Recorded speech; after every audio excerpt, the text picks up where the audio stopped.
likely stumbled into the keto diet. It seems that everyone is jumping onto this newest health trend. However, unlike other fads, many have had great success in losing weight by undergoing a ketogenic diet. In fact, the low-carb and high-fat diet is a proven way for dieters to both lose and keep off the weight. With all that said, it should be no surprise why people are jumping onto the keto bandwagon, yet many are turned away from keto when they start experiencing something known as ketosis flu. So, what is it? Why does it happen? And, most importantly, how can you get rid of it? What is keto? Keto, otherwise known as ketogenic diet, is the term for a low-carbohydrate diet developed as a treatment for epilepsy in 1930s France. Though it had varying success in treating the neurological disorder, some started to realize that the low-carb diet consistently resulted in weight loss.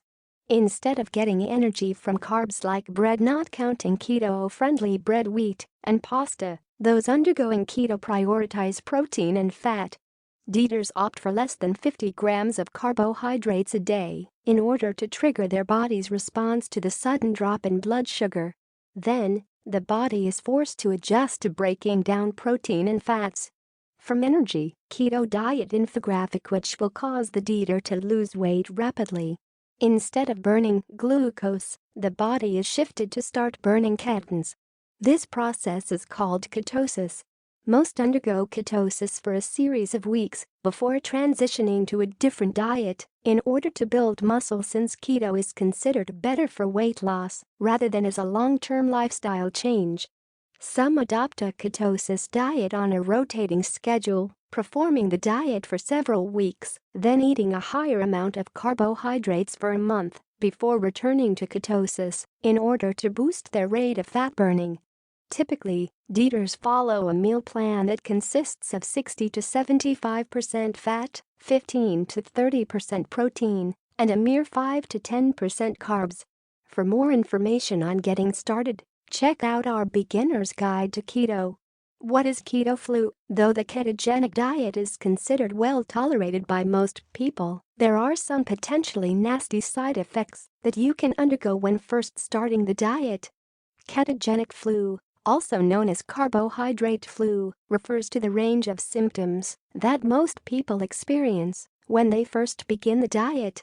Believe it or not, it can actually be very difficult for the body to adapt to having less or almost no carbohydrates when transitioning sharply to a keto diet.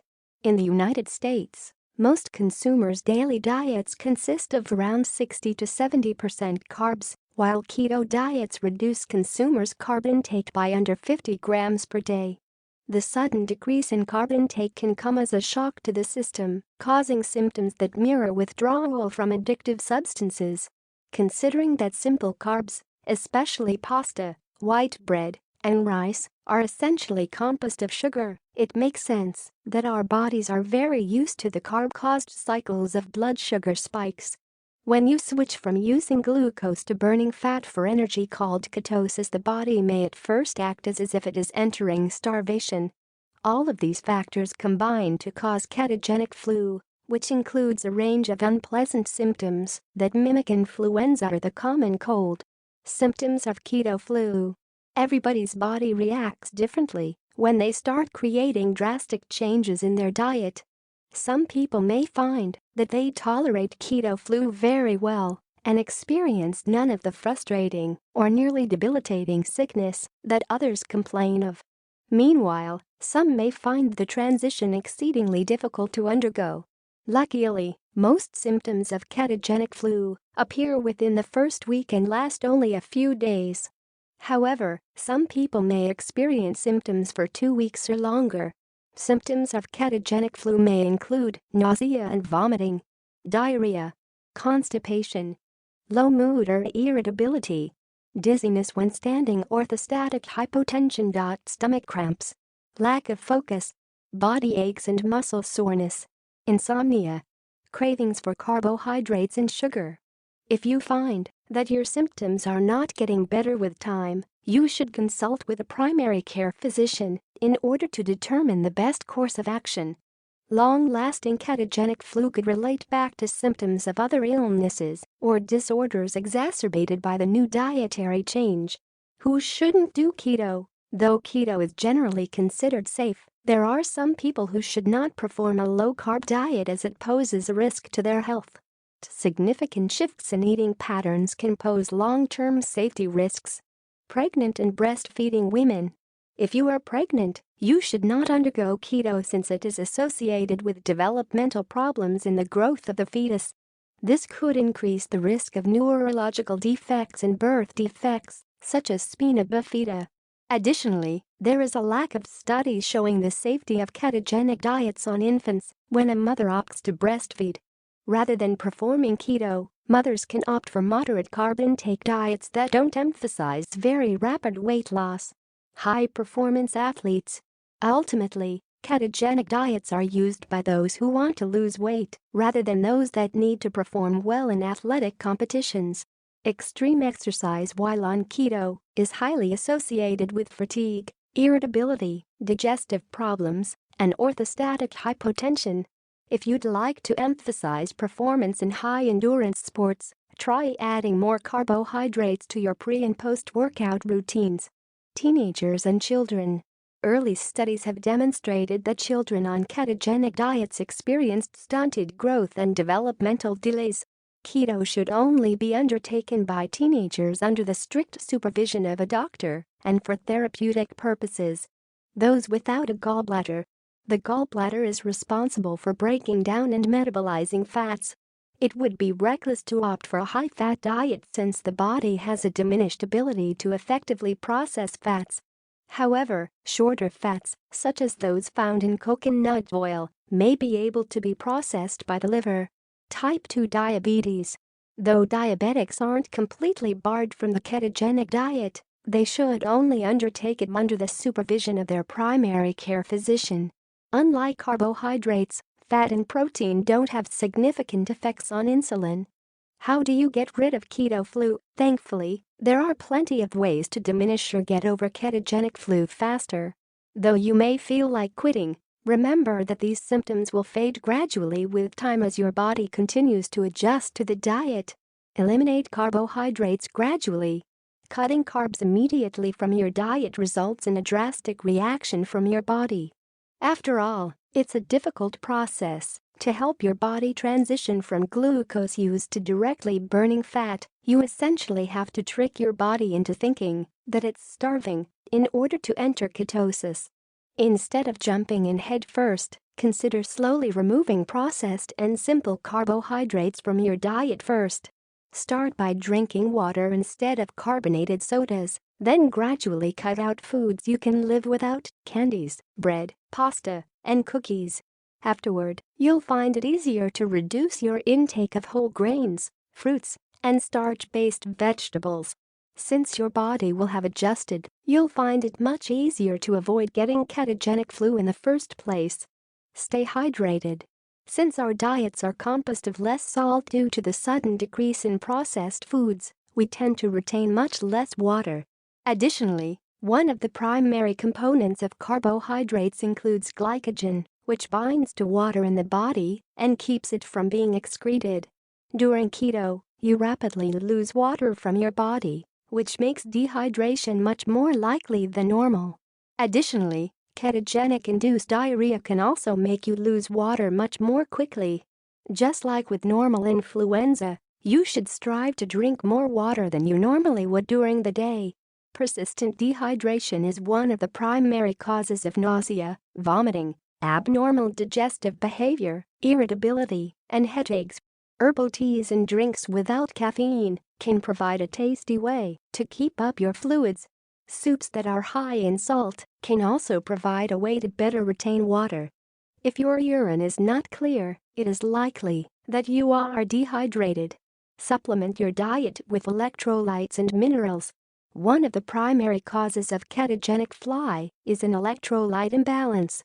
To put it simply, electrolytes are substances that conduct electricity when dissolved in water, such as sodium, potassium, calcium, and bicarbonate.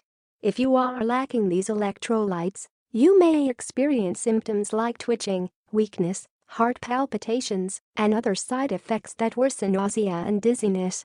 Often, ketogenic diets cause these imbalances since we have cut out processed foods that are high in additives like salt. To make matters worse, insulin levels decrease when you switch from carbs to proteins and fats. This causes the kidneys to release the additional stores of sodium from the body.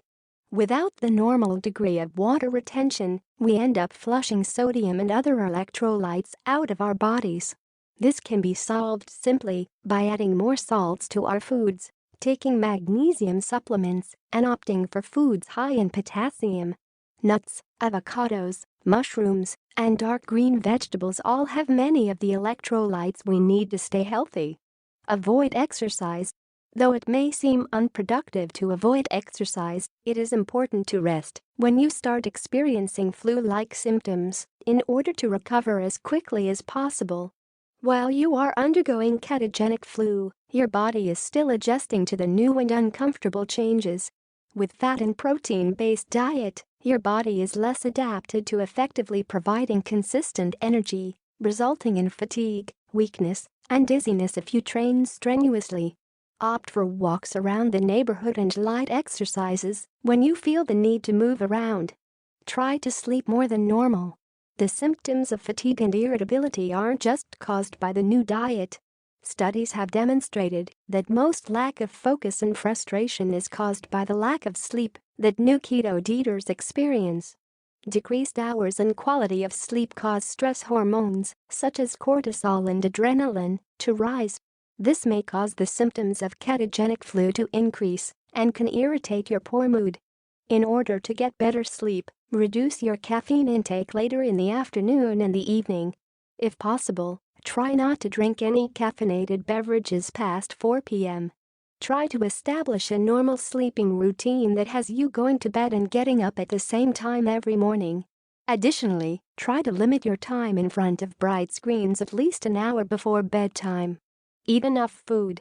Often, when you transition your diet, you end up eating much less than you probably should. If carbs were one of the primary components of your diet, you may be unaware of the types of foods that you should eat, resulting in decreased food intake. Before starting the diet, research the types of foods that you can eat guilt-free and try to eat plenty. Remaining consistently full will help you reduce your cravings for simple carbohydrates, sugars, and whole grains. Additionally, hunger is associated with poor mood, fluctuations in energy, and the stomach pain associated with ketogenic flu. Common keto foods include seafood such as shellfish, cheese, dark leafy greens, coconut oil, plain Greek yogurt, meats, avocados, berries, nuts, and other low-carb fruits. Keep low-carbohydrate food that is easy to snack on accessible in order to make the transition easier. Don't forget to eat a healthy keto breakfast to have enough energy for the rest of the day. The verdict. Though we don't know the exact reason why some get worse symptoms of ketogenic flu, the transition from high-carb to high-fat diets presents a struggle for most new dieters. Luckily, there are ways to reduce the unpleasant aspects of ketogenic flu quickly and safely. Make sure to stay hydrated, eat enough, sleep regularly, and slowly transition to the new diet.